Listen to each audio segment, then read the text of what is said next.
The first thing Leo Thorne became aware of was the headache. It wasn't a mild ache, it was a deep, throbbing pressure directly behind his eyes, as if a marching band had decided to use the inside of his skull as a snare drum. The second thing he registered was the surface his cheek was currently plastered against. It was cold, incredibly hard, and vaguely sticky. A high school desk. What the hell? He had been a 22-year-old graphic designer, not an angsty teenager. The absolute last thing he remembered was crashing onto his comfortable, ergonomic mattress after a soul-crushing 14-hour shift staring at vector files. Then, the information hit his brain like a speeding freight train. It wasn't a memory, it was a digital download. A violent torrent of plot points, character biographies, and overly dramatic scenarios flooded his consciousness. He was no longer Leo Thorne, the chronically exhausted, underpaid corporate designer.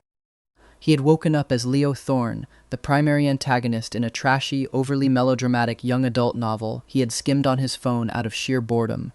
He was the villain, the high school bully, a one-dimensional jerk whose sole narrative purpose was to make the life of the novel's protagonist, the cold, aloof, and utterly flawless Ice Prince Julian Vance, a living nightmare, that is, until Leo was inevitably and publicly humiliated in front of the entire student body in the climax.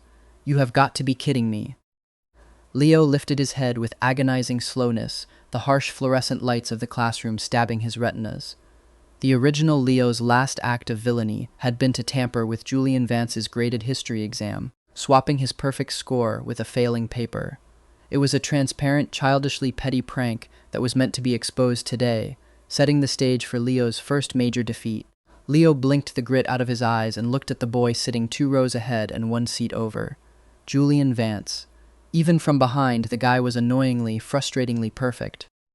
He had a perfectly straight spine, a crisp, tailored white uniform shirt, and dark hair that somehow defied the laws of physics by looking artfully tousled yet impeccably in place.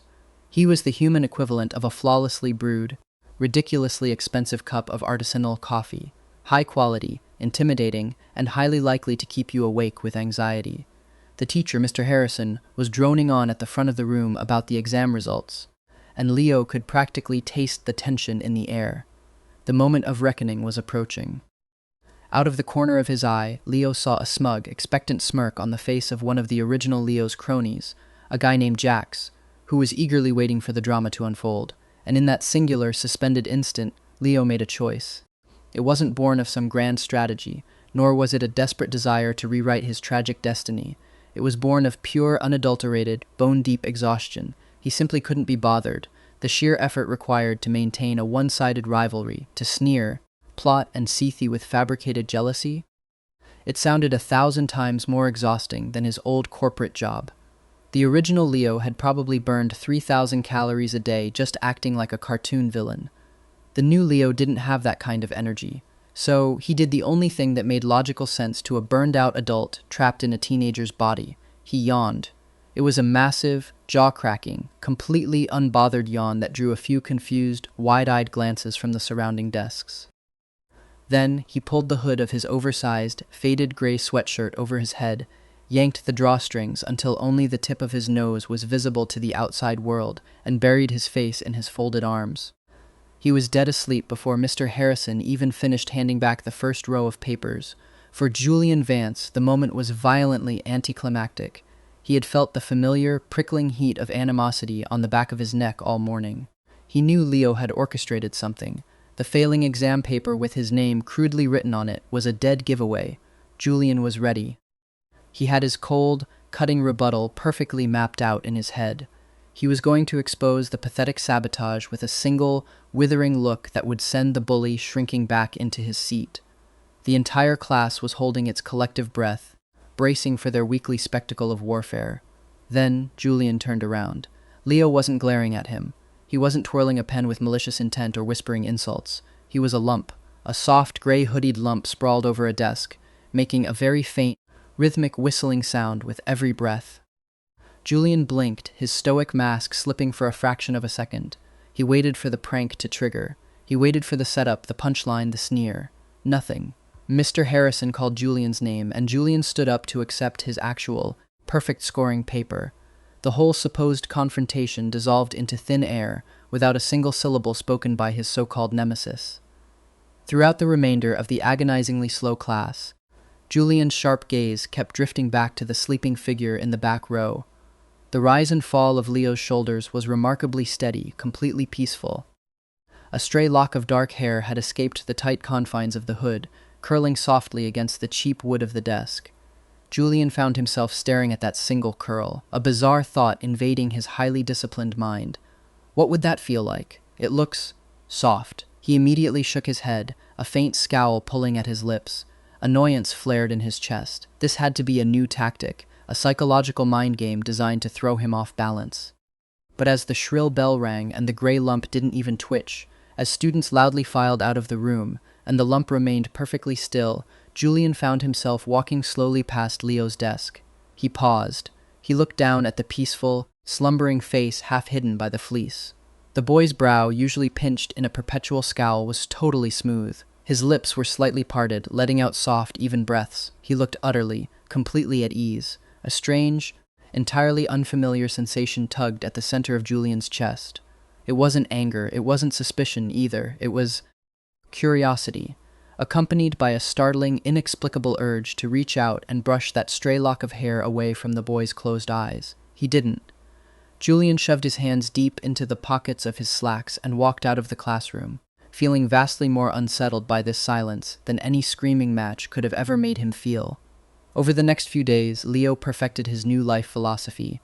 It was simple, highly elegant, and required absolutely zero effort. Sleep through everything.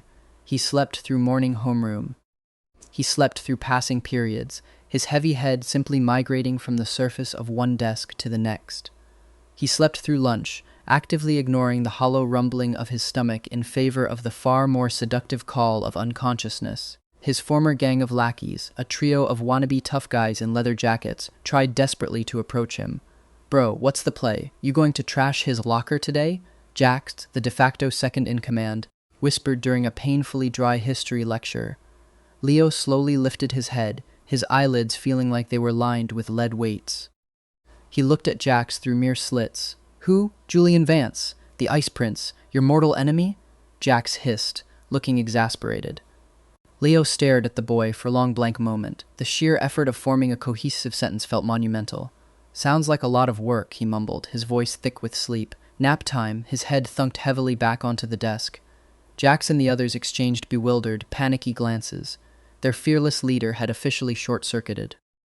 Julian, meanwhile, was experiencing a brand new form of psychological torture, mind-numbing boredom mixed with an intense, burning intrigue. The silence was driving him insane. He had spent his entire high school career braced for a constant, low-level war of attrition. He was used to the adrenaline. Instead, he had been handed a sleeping beauty in a baggy sweatshirt. He found his usually unshakable focus shattering into a million pieces. He would be in the middle of solving a complex calculus equation, and his mind would violently pivot. Is he still asleep? How can anyone physically sleep through Mr. Harrison's monotone voice? Is that angle even comfortable for his neck? During a particularly tedious physics lecture, Julian finally gave in to the intrusive impulse. He crumpled a small piece of lined paper into a tight ball, and with a subtle, practiced flick of his wrist, tossed it directly at Leo's desk. It bounced harmlessly off the gray hoodie and landed silently on the linoleum floor. No reaction, not a twitch, not a grumble, nothing. Julian felt a sharp, entirely irrational sting of disappointment. It was absurd. He was genuinely upset that his sworn enemy hadn't reacted to having garbage thrown at him. He tried again during the next period, throwing it a fraction harder. The paper ball hit Leo squarely on the top of the hood, a direct hit. Leo slowly, agonizingly slowly, raised one pale hand from underneath the desk. He made a vague, lazy brushing motion over his head, exactly as if he were shooing away a persistent fly, and then his arm went entirely limp again, dropping back to his side. A sharp snort of laughter escaped Julian's throat before he could bite it back. A few heads in the front row whipped around in absolute shock. The cold, untouchable Julian Vance had just laughed, out loud, in the middle of class. Julian quickly smoothed his features back into his trademark mask of indifference, but inside his chest, something fundamental had shifted. The rules of engagement had changed. This was no longer about defending his reputation against a bully. It was about solving the impossibly fascinating puzzle that was Leo Thorne. The first major fated encounter from the novel's original plotline occurred in the school library. According to the script in Leo's head, he was supposed to corner Julian in the dusty stacks and deliver a clumsy, violent threat. Instead, Julian found Leo slumped deep into the cushions of a corner armchair, a massive biology textbook open across his chest that he was very clearly not reading. This was Julian's chance. He stalked over and stood directly in front of the armchair, casting a tall, imposing shadow over the sleeping boy. "You," Julian said, his voice low, sharp, and dripping with cultivated frost. Leo's eyes fluttered open. They were unfocused and hazy for a long moment, blinking sleepily before finally settling on Julian's face. There was no hatred in those brown depths, no anger, no malice, just the dazed, slightly annoyed confusion of a house cat that had been woken up from a sunbeam. "What is your game?" Julian demanded, leaning in slightly, his hands gripping the armrests of Leo's chair, trapping him. "The silent treatment, ignoring me? What exactly are you planning?" Leo just stared up at him. He watched Julian's perfectly sculpted lips move, forming aggressive words that seemed to require an exhausting amount of mental energy to process. He registered the intense, burning fire in the other boy's dark eyes, the rigid, defensive set of his broad shoulders. All that tension, all that high school drama. Leo let out a long, slow, rattling sigh. He pushed himself up slightly in the plush chair, the textbook sliding down his stomach. When he spoke, his voice was a sleep rue, gravelly murmur. "You're loud. Your voice, it's very shouty. It's nap time." With that, Leo stood up, casually placed a hand on Julian's rigid chest, and gently but firmly pushed the stunned genius aside. He shuffled out of the library aisles, dragging his feet, presumably to find a corner with better acoustics and fewer aggressively handsome overachievers. Julian stood frozen in the aisle for a full 60 seconds. No one had ever called him loud, and absolutely no one had ever just walked away from him while he was talking. He was utterly, completely, and inexplicably captivated. Julian's morbid curiosity rapidly evolved into a hyper-focused obsession. He became an amateur sleepologist, with Leo Thorne as his one and only case study. He started compiling a mental catalog of data. Leo vastly preferred to sleep on his left side. When a teacher mentioned calculus, Leo's brow would furrow slightly in his sleep, as if his subconscious was personally offended by math.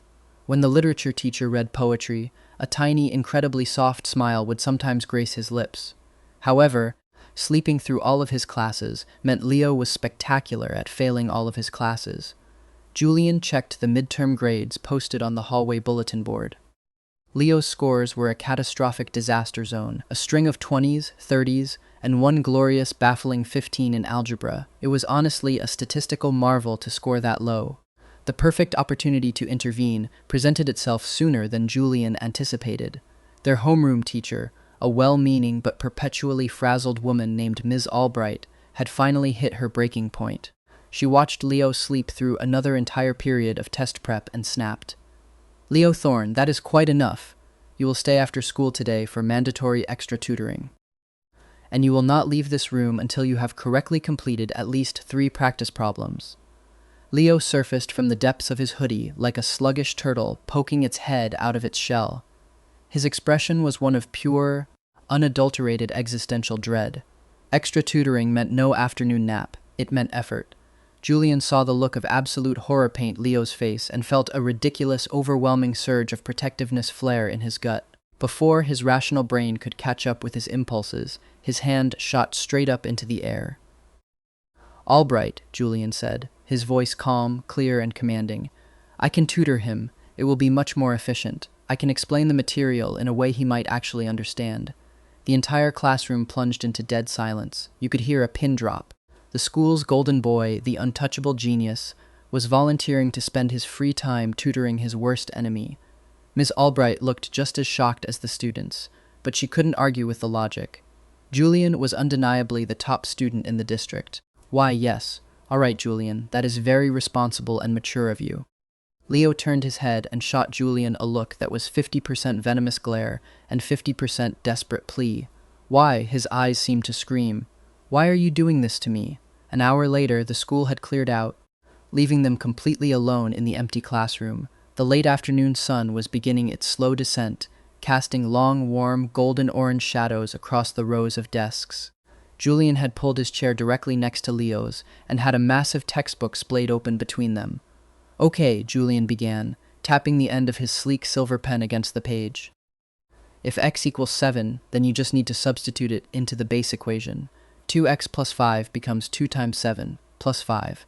Leo stared blankly at the numbers. They didn't look like math to him. They looked like a colony of angry, highly confusing ants marching across the page. His eyelids were already fluttering, weighed down by the sheer, crushing boredom of algebraic symbols.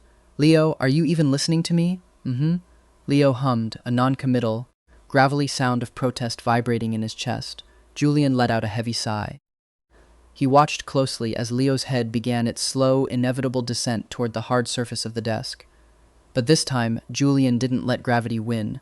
His hand shot out, lightning fast, and he gently caught Leo's chin in his palm, halting his fall mere inches from the wood. Leo's eyes snapped wide open, flashing with genuine surprise. Julian's heart violently stuttered in his ribcage. The skin of Leo's jaw was incredibly warm against his fingers. Because of the angle, their faces were suddenly dangerously close. Julian could see the individual, thick dark lashes framing those sleep-hazy, golden-brown eyes. He could see a tiny freckle just below Leo's left eye that he had never noticed from 2 rows away. His original, academic intention, to force the boy to pay attention to the math problem, evaporated into thin air. Instead, Julian used his thumb to trace a feather-light path along Leo's jawline, his other fingers slowly pushing Leo's hood back, carefully revealing his entire face to the fading sunlight for the very first time. He looked at the slightly confused, beautifully vulnerable expression looking back at him. "At least pretend like you're trying," Julian murmured.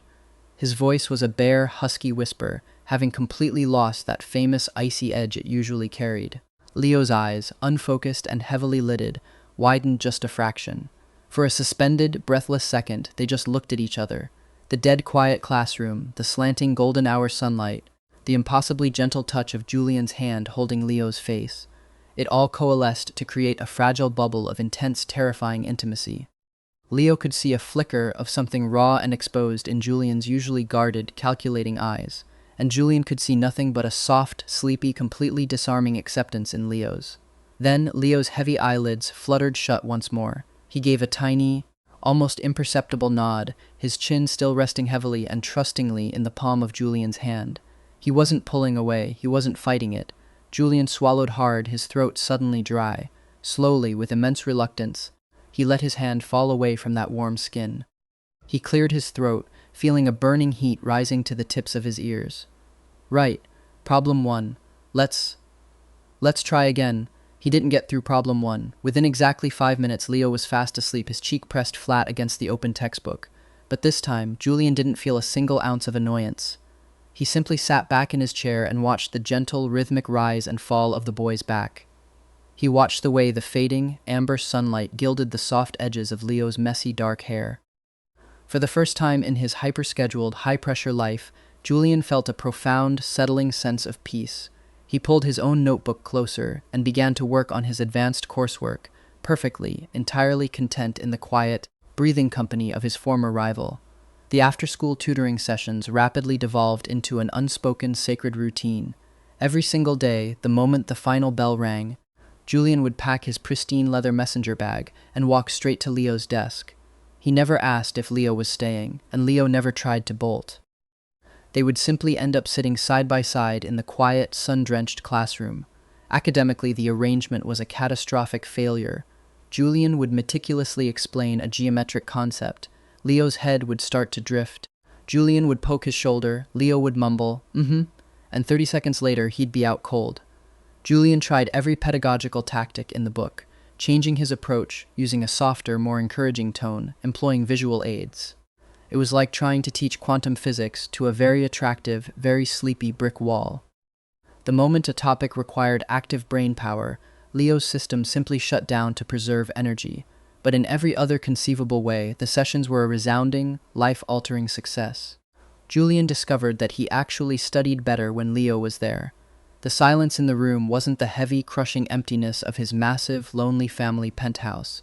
It was filled with the other boys' quiet, rhythmic breathing, a soothing, living white noise that anchored Julian's racing mind. One rainy Tuesday, Julian noticed Leo wincing in his sleep. The boy was using his rolled-up, damp jacket as a makeshift pillow, constantly shifting his shoulders, trying to find a comfortable angle for his neck.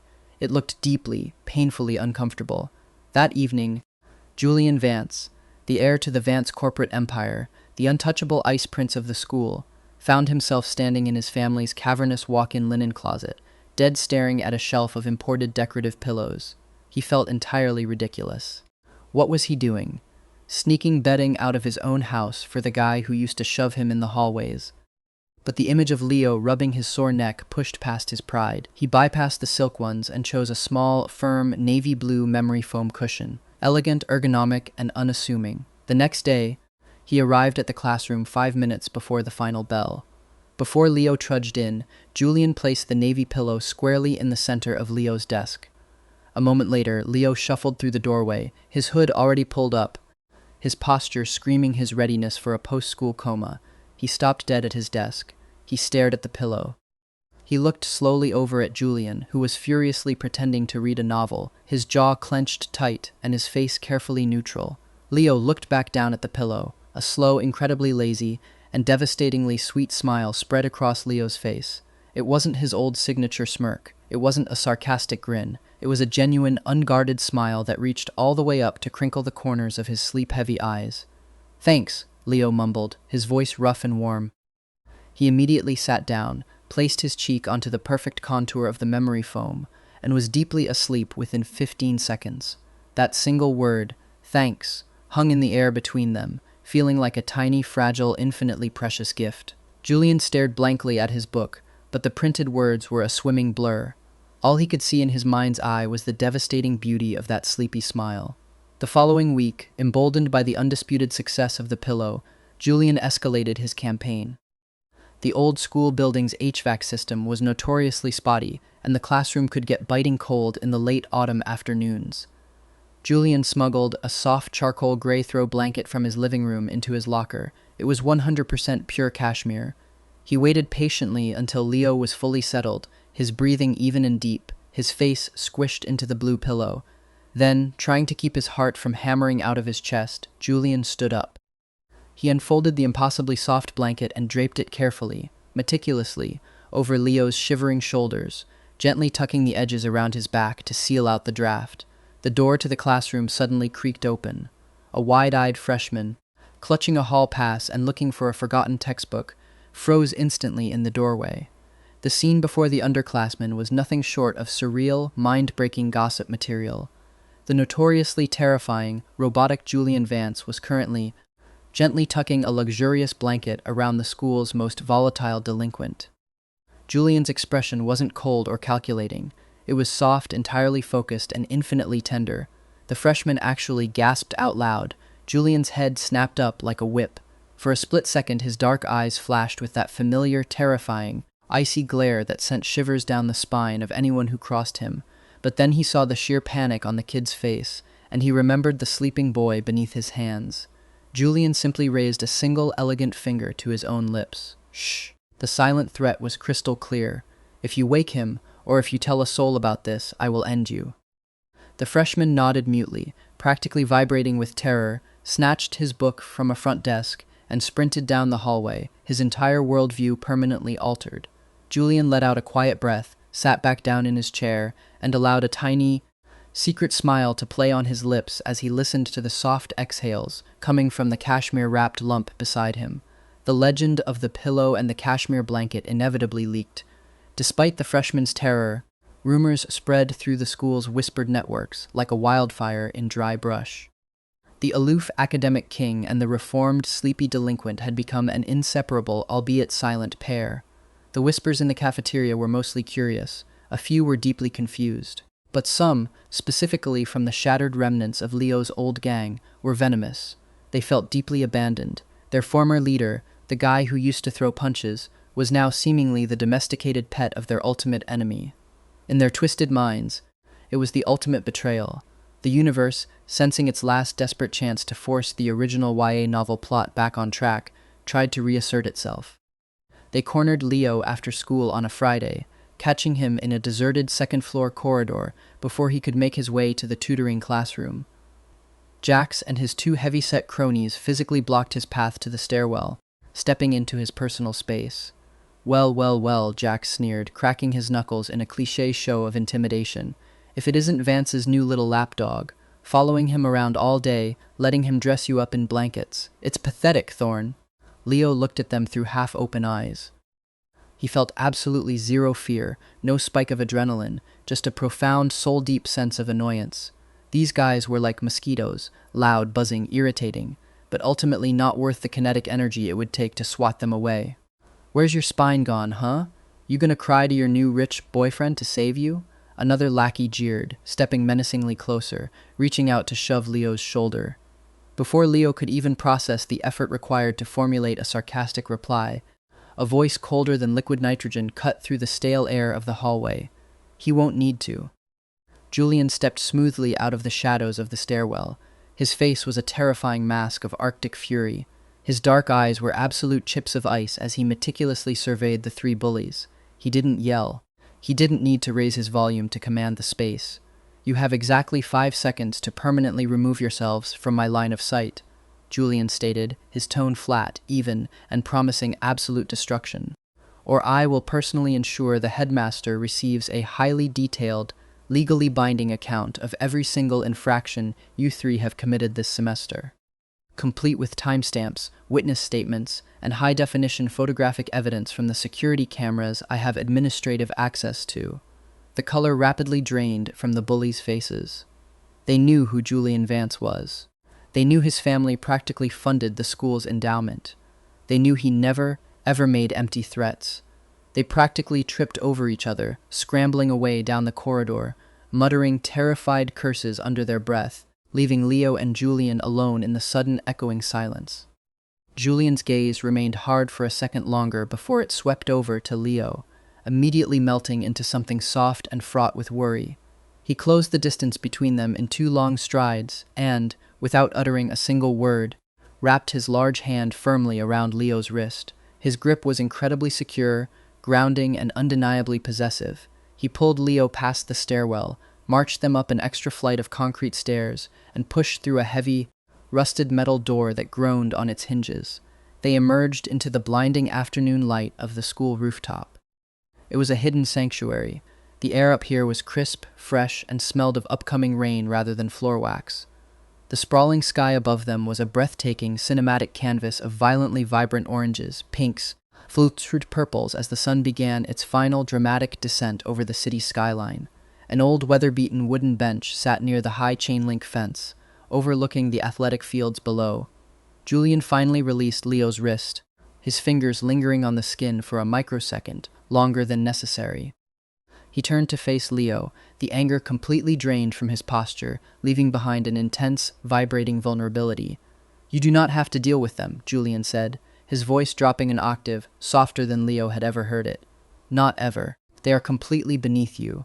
He reached out, placing his hands gently on Leo's shoulders, and almost reverently guided him backward until the backs of Leo's knees hit the bench. He pushed him down to sit. "Just sleep," Julian murmured, stepping back to stand guard. "I'll keep watch." Leo looked up at him.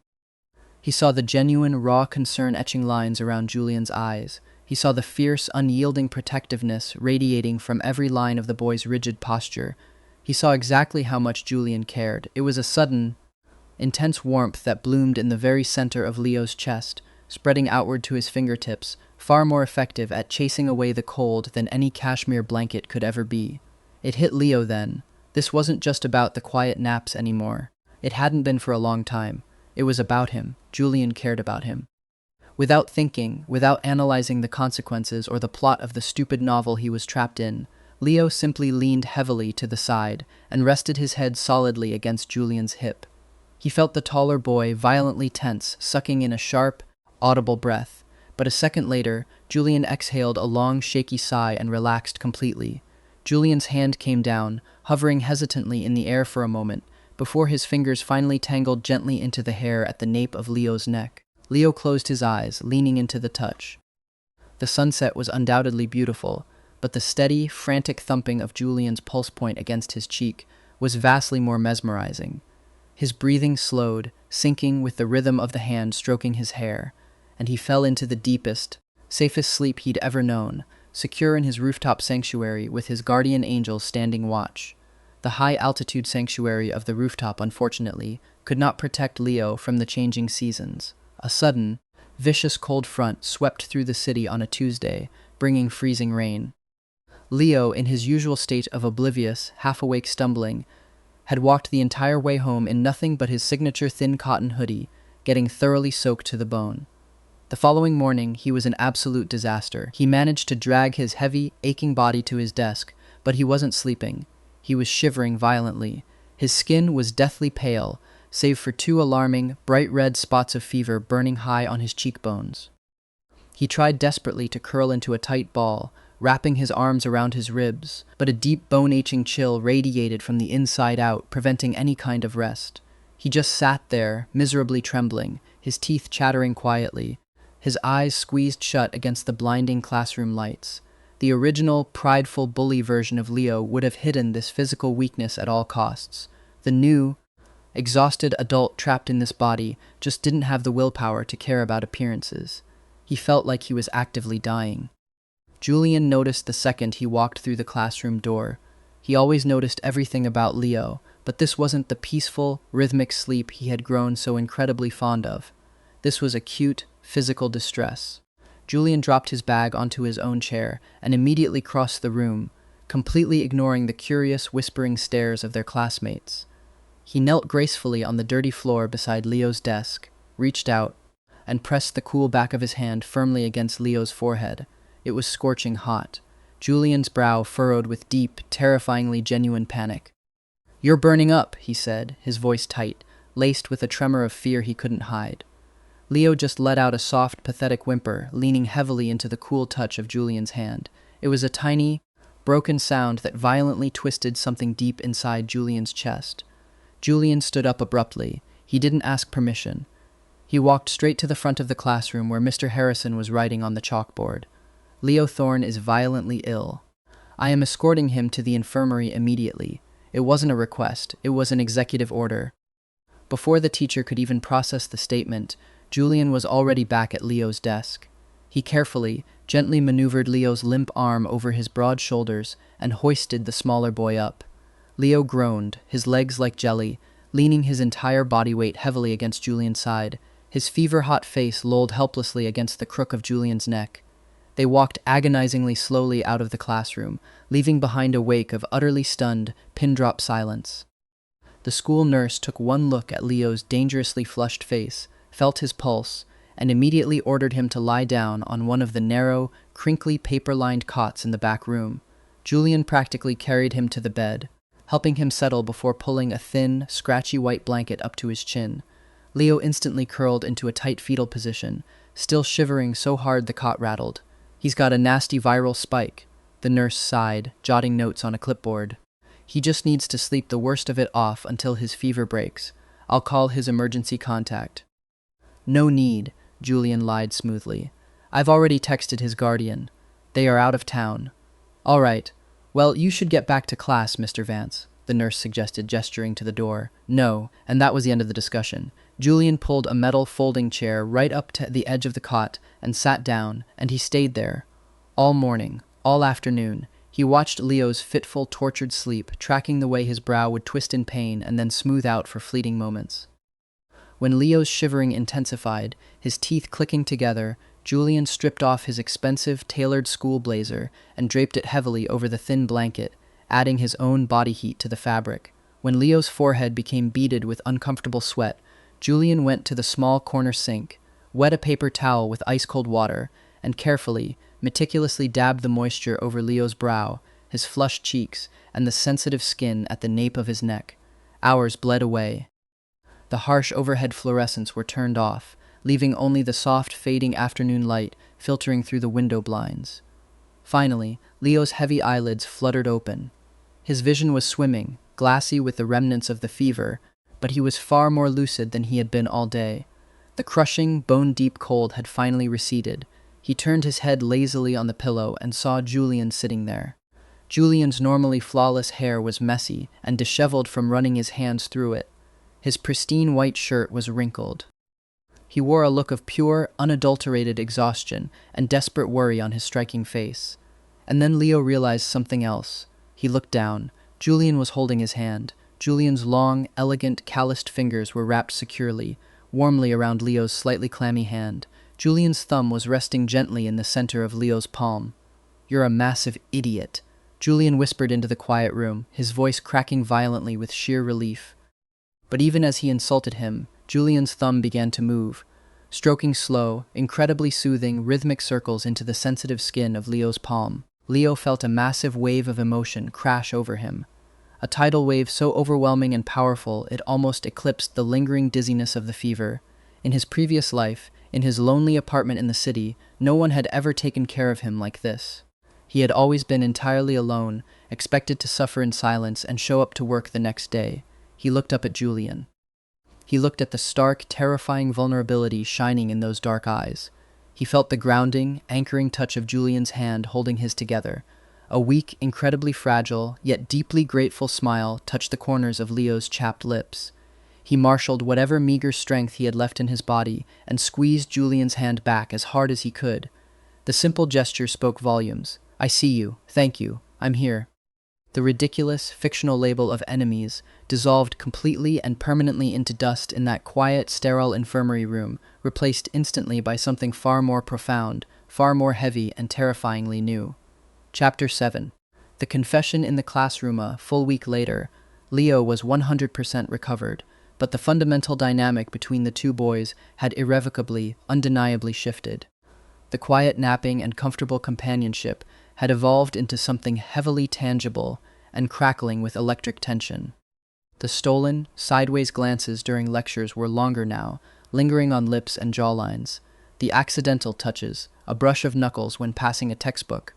Julian's hand resting firmly on the small of Leo's back to guide him through a crowded doorway, were entirely deliberate, charged with a live current that neither of them dared to openly acknowledge. For Julian, the situation was pure, agonizing torture. He had never in his heavily structured life felt this way before, this constant, aching, vibrating awareness of another human being's proximity. He found himself utterly distracted, staring obsessively at the soft curve of Leo's lips when he yawned, tracking the bob of his throat when he swallowed water. Julian's carefully constructed, impenetrable walls of cold indifference had been thoroughly demolished, leaving behind a raw, terrifying vulnerability that made his chest ache. He was completely, hopelessly, and pathetically in love with a boy whose main ambition in life was to find a comfortable place to sleep. Leo, for his part, was a master of feigned nonchalance, but even he couldn't hide from the glaring truth of his own heart. He found himself genuinely missing Julian's oppressive presence during the quiet weekends. He would catch himself smiling at a blank television screen for absolutely no reason. He was patiently waiting for Julian, the ever-calculating, genius tactician, to finally figure out the one single equation he couldn't solve on paper, his own feelings. The breaking point arrived during another late afternoon tutoring session. The sun was setting early, painting the empty classroom in deep, dramatic hues of gold, amber, and long, stretching shadows. Leo, as was tradition, had succumbed to the seductive allure of his navy blue pillow, his face turned toward the window, breathing softly. Julian wasn't studying. He hadn't turned a page in 20 minutes. He was just watching Leo, his heart beating a frantic, bruising rhythm against his ribs. Leo shifted. He could physically feel the heavy, heated weight of Julian's intense gaze on his skin. He blinked his eyes open, his vision still hazy and soft with sleep. He found Julian leaning entirely over his desk. One of Julian's arms was braced heavily on the back of Leo's chair, the other planted flat on the wood of the desk, effectively and completely caging Leo in. Julian's face was inches away. His expression was a volatile mixture of utter desperation, fear, and fierce determination. "I don't care about your stupid rivalry plan anymore," Julian said, his voice dropping to a low, tight, gravelly register, thick with suppressed emotion. The words started tumbling out of him, a dam finally breaking, unstoppable and chaotic. "I don't care who you were supposed to be. I don't care about what people say. Why is it that the only time my brain actually shuts up, the only time I feel a single second of peace, is when you're asleep right next to me? Why is it that all I can think about is you, your stupid oversized hoodie, the way you hum when you're half conscious, the way you smile at me? It's you. It has always been you." Julian's desperate confession hung heavily in the warm, dust-moted air between them. He looked absolutely terrified, breathing hard, as if he had just violently ripped his own chest open and laid his bleeding heart on the desk, fully expecting it to be rejected and crushed. Leo, still floating in the gentle, warm waves of half-sleep, felt no fear, no hesitation, and no panic. He only felt a deep, overwhelming, incredibly settling sense of finally. He looked up at the boy who had smuggled him cashmere blankets, the boy who had stood down bullies with ice in his veins, the boy who had held his sweaty hand through a fever dream, the boy who had seen through the villainous facade to the exhausted soul underneath, truly seeing him when all Leo had wanted to do was disappear into the background. Leo slowly, lazily reached up. His movements were lethargic but entirely deliberate. He brought his hand up and gently, firmly cupped Julian's jaw. Julian's skin was burning hot under his palm. Leo felt the slight roughness of afternoon stubble, the sharp, tense line of his jawbone. He saw the exact second Julian's dark eyes widened in shock, then immediately melted into absolute, helpless devotion. "Then stop thinking so much," Leo murmured, his voice a sleep-rue, intimate whisper that sent a visible shiver down Julian's spine. Leo tightened his fingers just slightly in Julian's hair and gently, inexorably, pulled him down. Their lips met. It was incredibly soft, breathtakingly slow, and just a little bit clumsy at first. A true first kiss that tasted faintly of the sharp peppermint gum Julian habitually chewed and the unique, warm, sleepy essence of Leo. It was tentative for a heartbeat, a breathless question asked against his mouth. Then, Julian let out a shattered, shaky exhale against Leo's lips, and the kiss instantly transformed. Julian's hand moved from the desk to tangle desperately in the hair at the back of Leo's head. He tilted Leo's face up, deepening the kiss into something far more certain, significantly more urgent, and deeply hungry. Hidden away in the abandoned classroom after sunset, wrapped in the dying golden light and the heavy silence of the school, they held on to each other fiercely.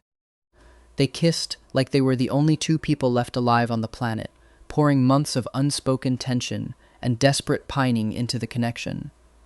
When they finally, reluctantly pulled apart for oxygen, their foreheads coming to rest against each other, Julian let out a wet, shaky laugh that sounded suspiciously like a sob of relief. "I have been wanting to do that for months," Julian breathed, his eyes squeezed shut, chasing the feeling.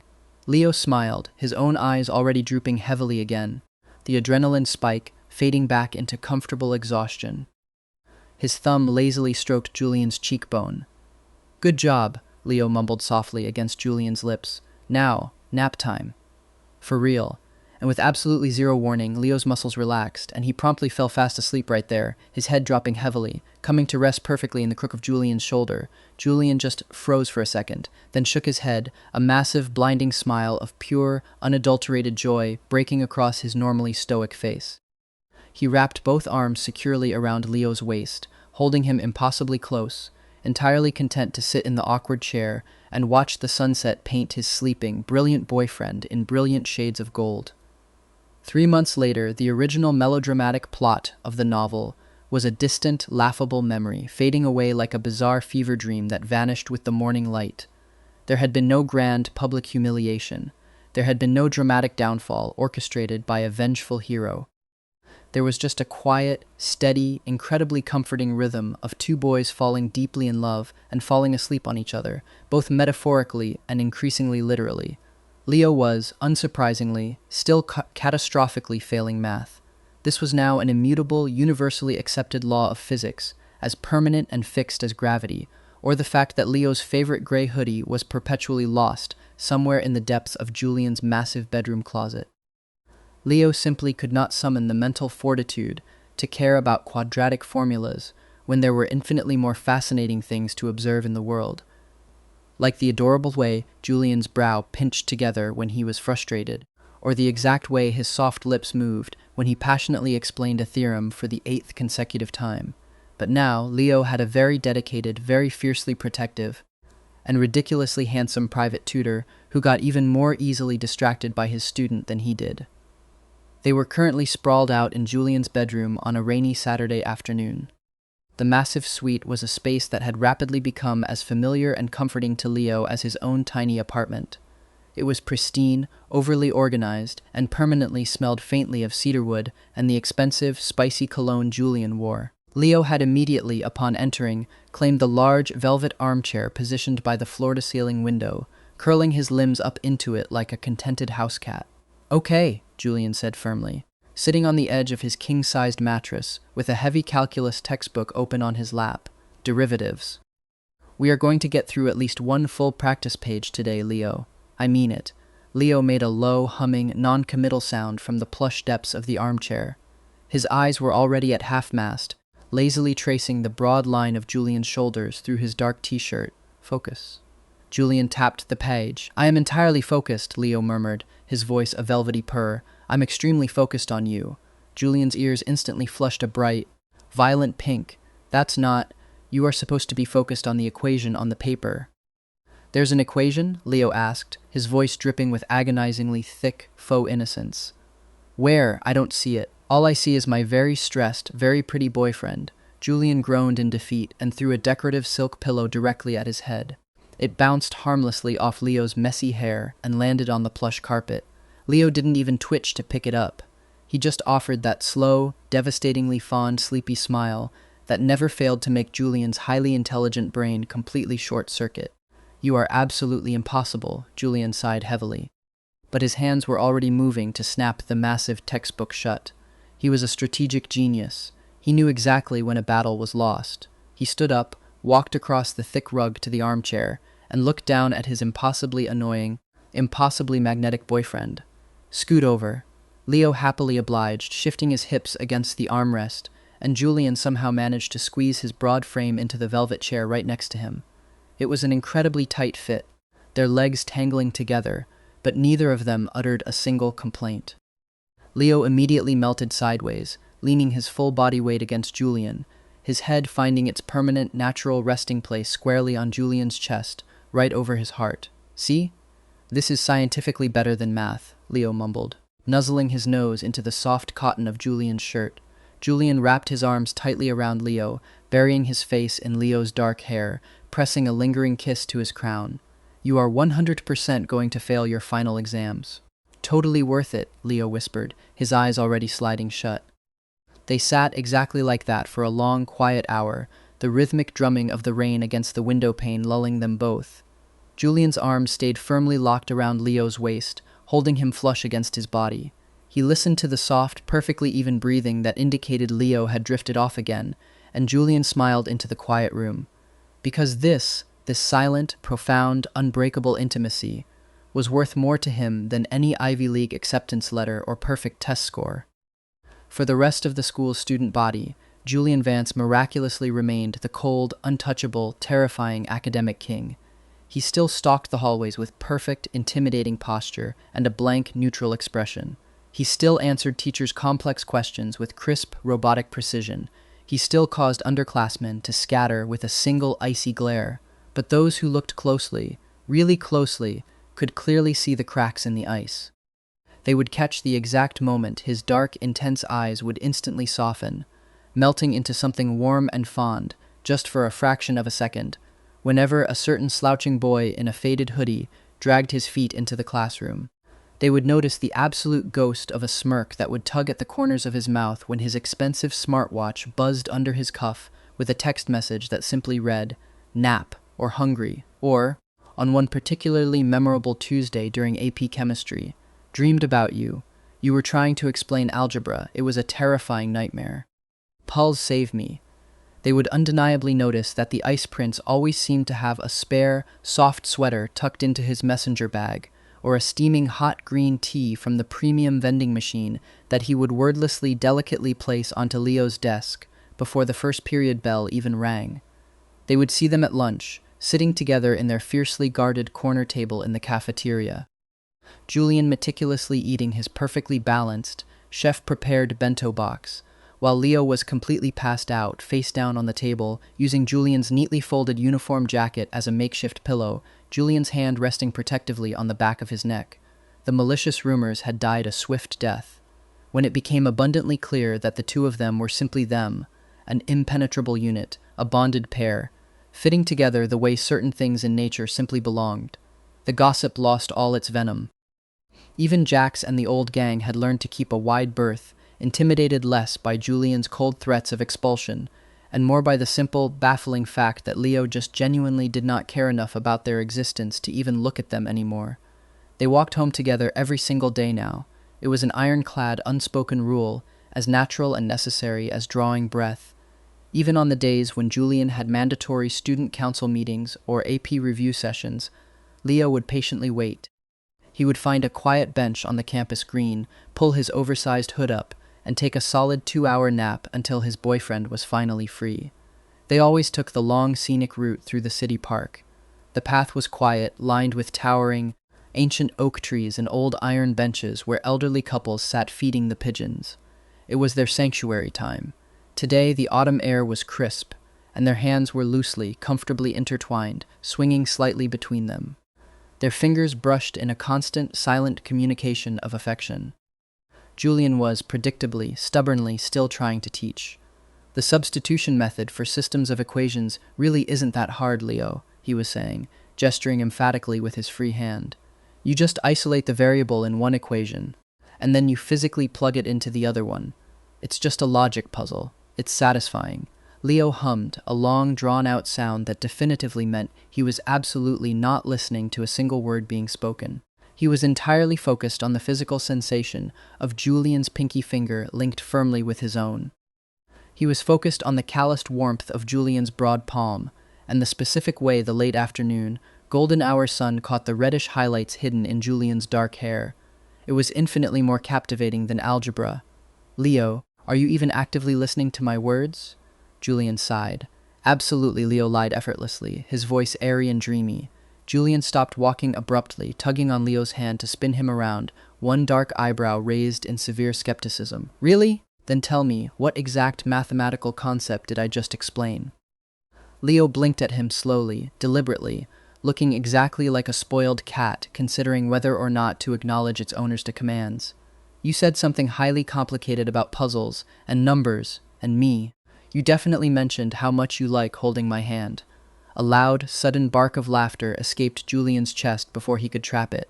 It was a rich, genuine, completely unguarded sound that echoed off the trees, causing a group of passing private schoolgirls to whip their heads around in sheer shock. The Julian Vance, laughing loudly in a public park. You are utterly ridiculous, Julian said, shaking his head, but his dark eyes were impossibly soft, incredibly fond, and so utterly besotted it made Leo's stomach do flip-flops. You like it, Leo countered playfully, stepping a fraction of an inch closer. I do, Julian admitted quietly, his voice dropping into that husky register that always made Leo shiver. God, I really do. They started walking again, their shoulders bumping comfortably with every step. The sprawling park gave way to a quiet, affluent residential street, and eventually to the busy crosswalk where their paths usually divided. Julian heading left toward his family's heavily guarded luxury penthouse complex, and Leo heading right toward his small, slightly run-down, but cozy studio apartment a few blocks further. They stopped at the corner, waiting for the pedestrian light to turn green. The evening air was growing chilly and sweet, carrying the faint, comforting scent of someone's dinner cooking from an open window down the block.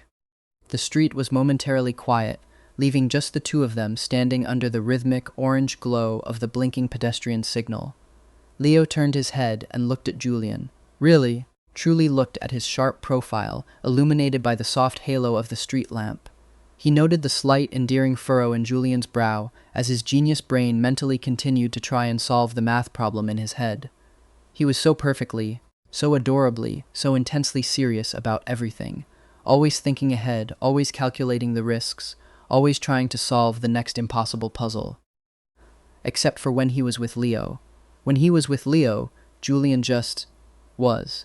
Leo tugged firmly on their genitals. Julian turned his head, a silent question pooling in his dark eyes. Leo stepped directly into Julian's personal space, close enough that their chests were almost brushing, the heat radiating between them. He reached up with his free hand and gently cupped the side of Julian's face, his thumb brushing over the sharp line of his cheekbone, exactly like he had that very first time in the empty classroom. Julian's breath hitched audibly, his eyelids fluttering shut for a second as he leaned heavily into the touch. "Thanks for the lesson, Professor," Leo whispered, his voice soft, low, and incredibly rough with raw affection. Before Julian could formulate a witty reply, Leo grabbed the collar of Julian's pristine uniform jacket, pulled him down, and kissed him. It wasn't like their frantic, desperate first kiss hidden away in the shadows. This kiss was confident. It was assured. It was a definitive statement of fact, made in the middle of a public street. It was warm, unhurried, and tasted faintly of the sweet honey lozenge Leo had been sucking on. It was a kiss that clearly said, "You are mine, I am yours. We are doing this." When they finally breathlessly parted, Julian's ears, the one single part of his body that could still reliably betray his intense emotions, were glowing a brilliant, burning crimson. His dark eyes were blown wide, pupils dilated, looking entirely dazed and utterly, hopelessly gone.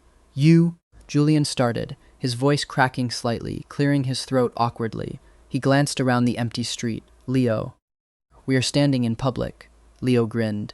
It was that slow, sleepy, devastatingly cheeky grin that Julian had completely fallen in love with. "I know," Leo said softly. The automated crosswalk sign suddenly chimed, a cheerful, electronic beep indicating it was safe to cross. Julian just stared at him for another second, before shaking his head, a helpless, completely adoring smile finally breaking through his cool, collected facade. He tightened his vice-like grip on Leo's hand and pulled him firmly forward off the curb. "Come on, I'm walking you all the way up to your door tonight." "What about your curfew? What about your dad?" Leo asked as they stepped into the crosswalk, letting himself be pulled along. "My father can wait," Julian said dismissively, not looking back. They walked on, straight past the dividing crosswalk, past the point where they usually separated to live their two very different lives, all the way to the chipped front door of Leo's apartment building. They stood there in the dimly lit foyer for a long moment, neither boy wanting to be the first one to let go of the other's hand. "Same time tomorrow?" Julian asked quietly, his thumb stroking the back of Leo's knuckles. Leo nodded, a massive yawn finally overtaking him. "I'll be napping on the green bench near the fountain," Julian smiled, leaning down to press his forehead against Leo's. "I know." He leaned in and gave Leo one last, lingering kiss, soft, brief, but holding a heavy promise for tomorrow. Then he finally turned and walked away down the street, his hands shoved deep into his pockets, his posture relaxed, his steps visibly lighter and freer than they had been in years. Leo watched his retreating back until he turned the corner, a massive, glowing warmth spreading through the very center of his chest. Then he let out another jaw-cracking yawn, pushed open the heavy door to his building, and trudged up the stairs to take a well-deserved nap. It had been a long, exhausting day, but it had been the best day of his life. The very next morning, Leo arrived at school, dragging his feet as usual, only to find his designated desk fundamentally transformed. There, sitting squarely next to his beloved navy blue memory foam pillow, which Julian had long since stopped pretending wasn't a permanent fixture of the classroom architecture, was a small, neatly wrapped silver package. Leo sat down heavily, glancing suspiciously over at Julian, who was already sitting at his own desk, aggressively engrossed in a thick hardcover novel, his face carved out of unreadable marble. But, as always, his ears gave him away. They were bright, cherry red. Leo carefully peeled back the silver wrapping paper. Inside the box was a small, incredibly soft plush pillow. But it wasn't square. It was shaped perfectly like a right-angled triangle. Stitched meticulously into the plush fabric with expensive silver thread were the words, "For math class, I officially give up." Leo stared at the plush triangle for 3 whole seconds. Then, a laugh violently bubbled up from the depths of his chest. A real, genuine, bright, and completely unrestrained laugh that was loud enough to make half the classroom whip their heads around in shock. The terrifying bully was giggling. Julian finally looked up from his book, his expression trying so incredibly hard to maintain a facade of cool indifference. It's a joke," Julian stammered slightly. "Because you never actually look at the geometry proofs." Leo didn't let him finish the sentence. He lunged across the aisle, grabbed Julian by the lapels of his blazer, and kissed him fiercely. Right there, dead in the center of the crowded classroom, a full 10 minutes before the first warning bell had even rung. It was quick, just a firm, loud peck, but the resulting shockwave that ripped through the room was palpable. Gasps echoed off the walls. A pencil dropped loudly to the floor. "Best gift I've ever gotten," Leo said brightly against Julian's lips, pulling back just enough to see Julian's eyes wide with panic and adoration. Julian's entire face was now burning, matching the color of his ears. He looked around at the 25 stunned, actively staring faces of their classmates, and cleared his throat loudly, trying desperately to salvage his terrifying reputation. Leo, we are in a public educational facility. I know, Leo finished for him, grinning like a Cheshire cat. He released Julian's lapels, happily settling back into his own seat, immediately tucking the soft triangle pillow under his left cheek. I just really don't care. And with that, Leo closed his eyes, let out a contented sigh, and prepared for his first glorious nap of the day, a massive, goofy smile still playing on his lips. Julian sat frozen for a long moment, watching the boy beside him. Then, slowly, inevitably, a brilliant smile of his own broke across his face. It was wide, completely unguarded, and so incredibly full of overwhelming love that it was almost ridiculous to look at. He reached across the aisle, completely ignoring the staring eyes of their peers, and gently, tenderly brushed a stray lock of dark hair away from Leo's sleeping face. In that quiet classroom, with the bright morning sun streaming violently through the large windows, illuminating the dust motes in the air, the cold, untouchable ice prince and the sleepy, reformed delinquent existed entirely in their own private, perfect little universe. The future stretched out long and bright ahead of them. There were countless exams for Leo to fail, hundreds of naps to take on park benches, and thousands of kisses to steal in empty hallways. There would be no more forced drama, no more exhausting, manufactured rivalries, no tragic plot lines to fulfill. There was just them, just this, just the simple, beautiful, perfected art of falling asleep next to the person you love most in the world. And for Leo Thorne, that was absolutely, undeniably perfect.